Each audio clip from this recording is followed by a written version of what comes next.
Hi, welcome to the Wavy Digital Desk. I'm Sarah Good, and we're going to be talking to Transitions Family Violence Services today. We're going to be speaking with their Director of Anti-Human Trafficking, Shannon Taylor.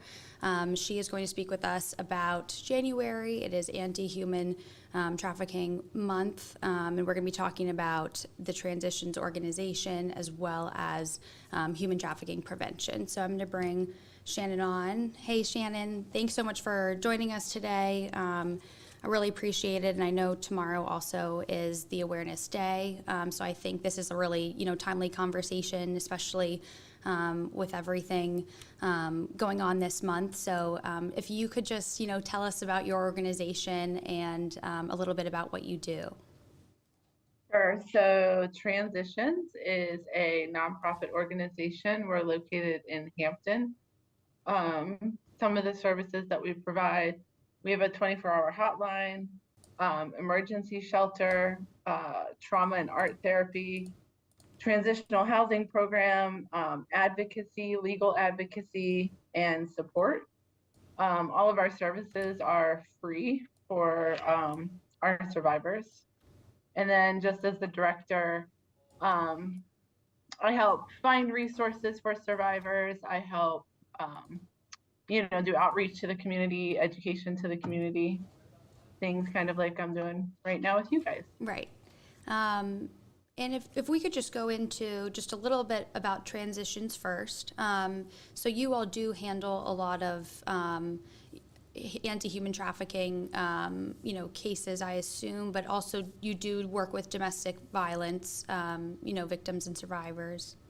Yes, correct. So we have survivors of domestic violence, intimate partner violence, and we also serve survivors of human trafficking. We are part of the Hampton Roads Human Trafficking Task Force, which is quite a mouthful. But some of the agencies that are involved in that are us, Transitions. We work with the Office of the Attorney General.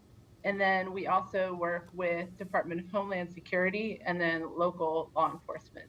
Okay. So if they identify somebody who is a survivor of trafficking, they would contact us and see if we had space available for them, or if there are other resources that we could offer those survivors.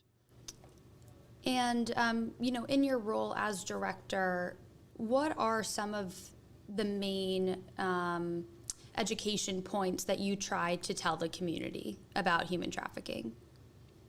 So the main education points I try and tell the community is that trafficking doesn't look like people think trafficking looks.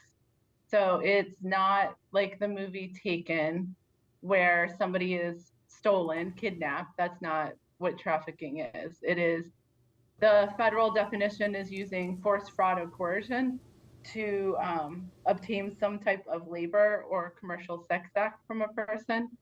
Generally, a trafficker knows their victims.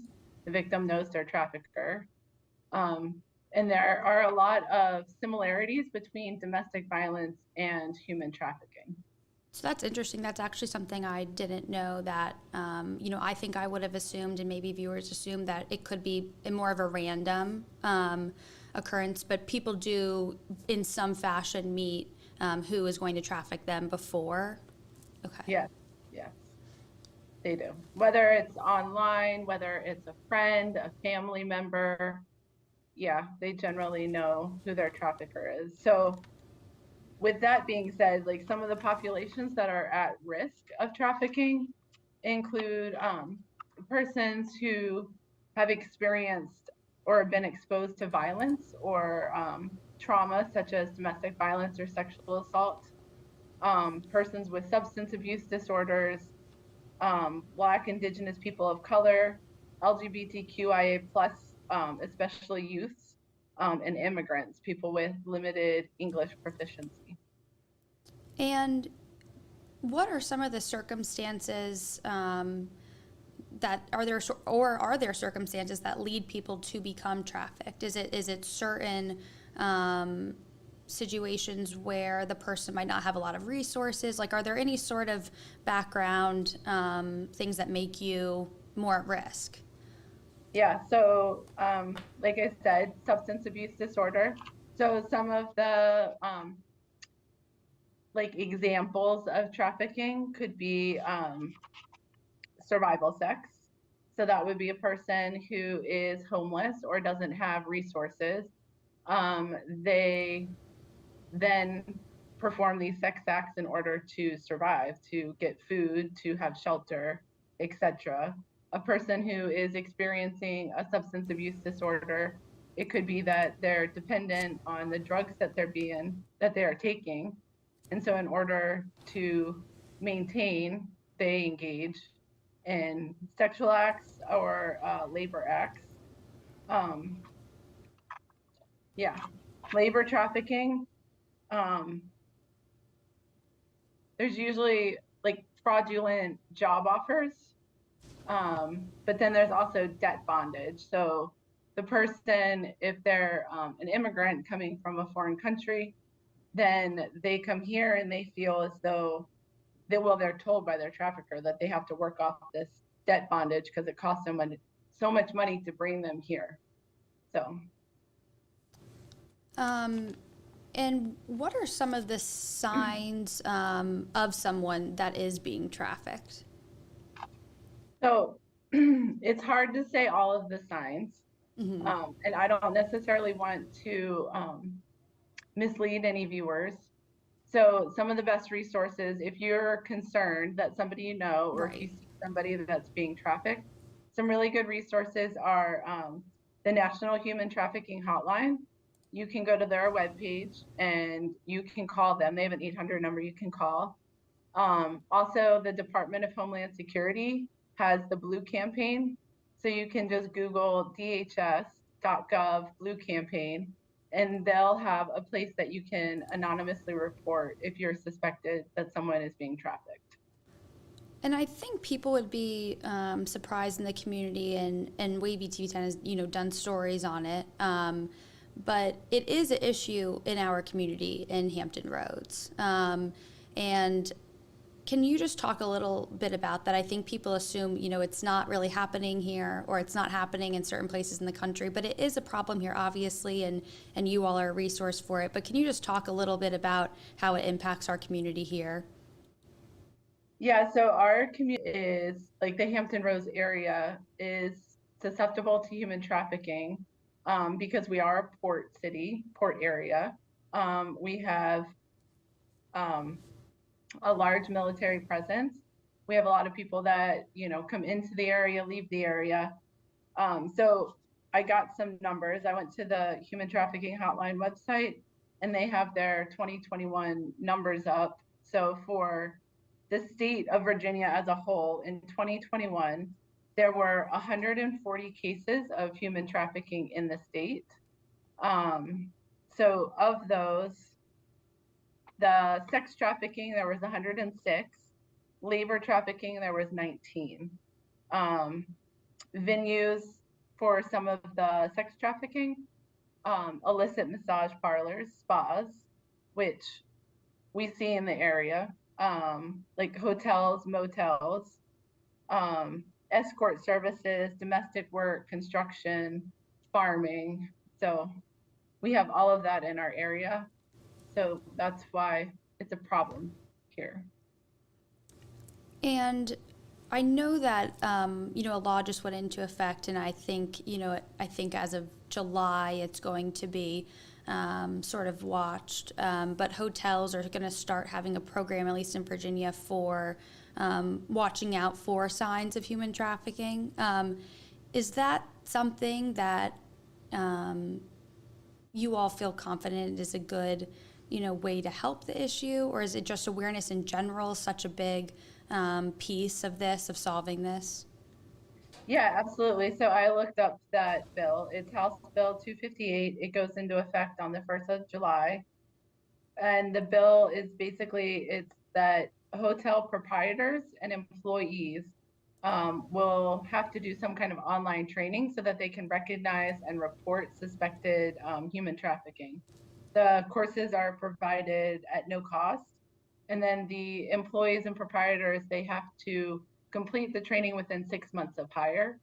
But yeah, I think that if we're talking about prevention, and helping people, it's absolutely important for our area so that the people that are at the hotels that see folks coming in and out, that they can recognize it. And then maybe we can start to put an end to some of the trafficking.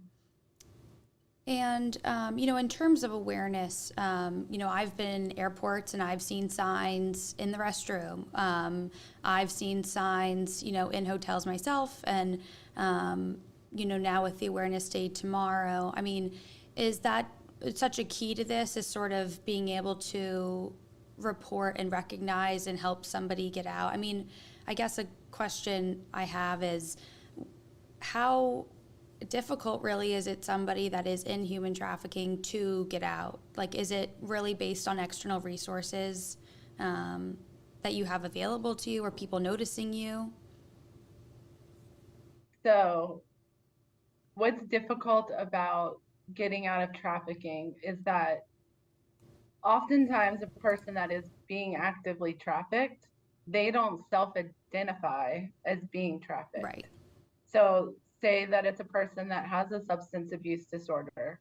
They may think that they are engaging in commercial sex acts because that's their choice and that's what they want to do. They don't recognize that they are being exploited for another person's gain. Um, a person that was labor trafficked, that was came to America illegally, they don't always recognize that they are being trafficked. So that piece makes it very difficult to help survivors, victims of trafficking. Now, the people that do self identify, there's tons of resources that we can help them with.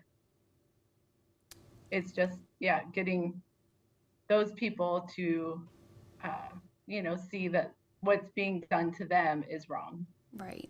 And are there certain organizations that you also pair with or certain organizations that you go and educate down here about human trafficking?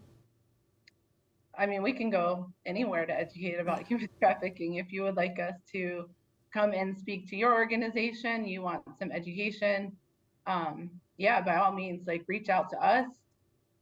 Our phone number is 757-722-2261. And you can just ask for community outreach. And that would be to include domestic violence, intimate partner violence, human trafficking, whatever kind of education you're looking for, our organization's more than happy to provide that. And one question, and we spoke about this on the phone before this conversation, but there is a video that's going around on social media and TikTok that, and I don't want to simplify some of the instances of how people can become trafficked, but there has been a video that has been viral, correct or not, of people putting things on your window of your car or putting things on your handle. Have you ever heard, at least in this area, of instances that, or is that something that might be, a scare tactic on social media? Have you heard of any of that? So I have heard of it, but I think mostly it's a scare tactic. Like Mm-hmm. I said, in general, a person is going to know who their trafficker is. Right, It's not somebody coming in and just taking a person. That's not generally how it is. Whether the person is being groomed online, whether they have, like I said, a family member or a person that they know that's like, oh, there's this job, you should go do this job, and then they're in a trafficking situation. right. I mean, Um, always be vigilant. mhm. And if you see something and you're suspicious, then yeah, by all means, like I said, reach out to the National Human Trafficking Hotline or reach out to the Department of Homeland Security, the Blue Campaign. Right. I see some people, messaging in the chat, but I don't know if anyone has questions. If you do, please drop them in the chat. This is a great time for me to ask Shannon if you all have any. And then I did want to ask you, Shannon, you guys do have an event tomorrow Mhm. that is an awareness event. Could you just talk a little bit about that? Yeah, so tomorrow, January 11th, is Wear Blue Day.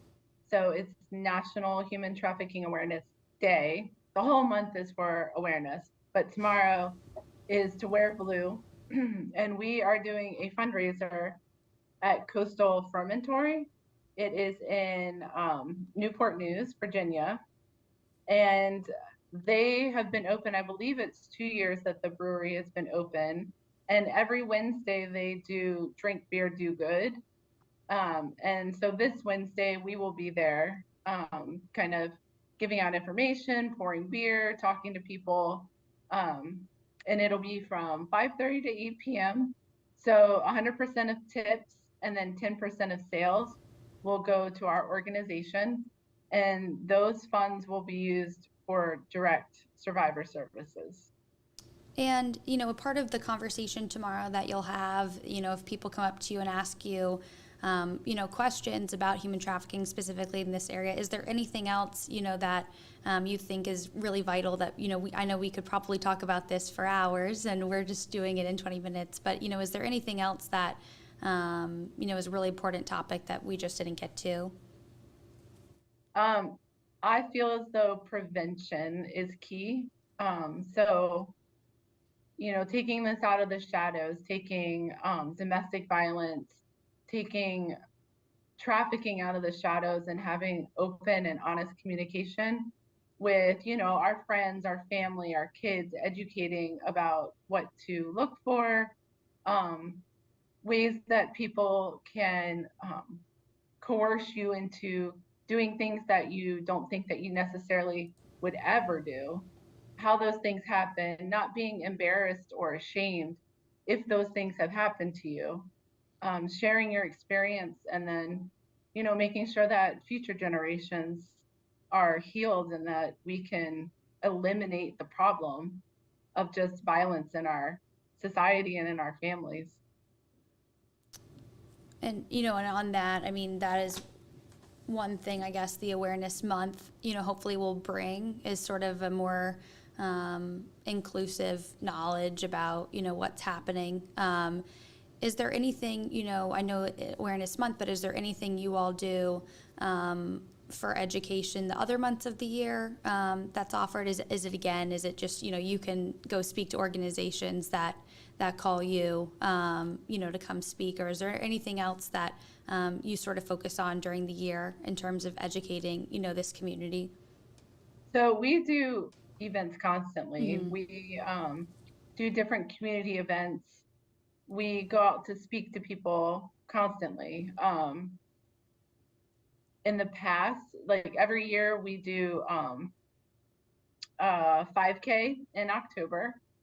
Um, some other events that we do coming up in April, we will have a panel at the Social Justice Symposium that's going to be at Christopher Newport University. So you guys should look that up. That should be an exciting event, a chance to learn all kinds of things. But yeah, mostly if you want us to come to your organization, your work, your business, your church, your schools, whatever, reach out to us and we'll be more than happy to put together a presentation and help with this. And then the last question I had, just in terms of, noticing signs or noticing, trafficking situations or, and working toward prevention and I know that you gave out your phone number, but are you all a resource as well for people who have been trafficked to come to you, and do you all help with resources getting them, back into life? Yes, absolutely. So the number I gave earlier, that was for our administration building. Our 24-hour hotline phone number is 757-723-7774. And it's a 24-hour hotline. You can call them if you're looking for resources, if you're looking for help. Yeah, you can call them any time of the day, and the advocates there will be able to hand out those resources and help with some advice. Well, Shannon, thank you so much for joining us. If you have anything else to add, the floor is yours. But I think, there was a lot of people messaging in the chat, but no questions right now. So Okay. I just want to add my last thing, that if you can't make it to our event tomorrow, you can always go to our website. It's Transitions Family Violence Services. Just Google, it'll bring it up. Um, and we have on there ways that you could volunteer. There's a donate button, um, and it tells you all about our organization. So that's my last little spiel. And I see it, it's dropped in the chat now, and then I'll make sure to also tweet that out and put that with the article that'll be on wavy.com following our conversation. But Shannon, thank you so much for joining me today. Hopefully this will be a conversation that is ongoing. And thank you to everyone who's joining in on Facebook or YouTube or at wavy.com. Appreciate you tuning in today. So Shannon, thank you so much, and we'll speak to you again next time. All right, awesome.